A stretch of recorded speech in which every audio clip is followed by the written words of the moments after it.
পরিশ্রম মেধাকেও হার মানিয়ে দেয়। যদি আপনি পরিশ্রম করতে পারেন তাহলে সফলতা আপনারই হবে। আর যদি ঘরের মধ্যে অলসতা নিয়ে বসে থাকেন তাহলে শেষ বয়সে ওই ভিক্ষা করেই খাইতে হবে। তাই পরিশ্রম করেন। সফলতা কখনো এমনি এমনি আসে না।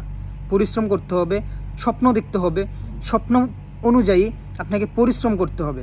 স্বপ্ন দেখলেন আর ঘরে বসে থাকলেন, আমি এটা করবো ওইটা করবো, এই হবো সেই হবো, আপনাকে কেউ ঘরে এনে দিয়ে যাবে না ভাই। চেষ্টা করতে হবে, স্বপ্নও দেখতে হবে, ওই স্বপ্ন অনুযায়ী আপনাকে চেষ্টাও করতে হবে, পরিশ্রম করতে হবে। এরপরে গিয়ে আপনি সফলতা পাবেন। আর যদি আপনি ভেবে থাকেন 1-2-5 বছরে সফলতা পেয়ে যাবেন, এটা আপনি বোকার স্বর্গে বসবাস করতেছেন। এই দুনিয়াতে সফলতা অর্জন করতে গেলে যখন আপনি নামবেন তখন বুঝতে পারবেন পিছন থেকে টেনে ধরে রাখার মানুষের অভাব থাকবে না। তাই ওদের কোনো কিছু পাত্তা না দিয়ে, ওদের পিছনে না তাকিয়ে সামনের দিকে এগিয়ে যান। আগামী 15-20 বছর টার্গেট রাখেন, এত বছরে আমি সফলতা অর্জন করব।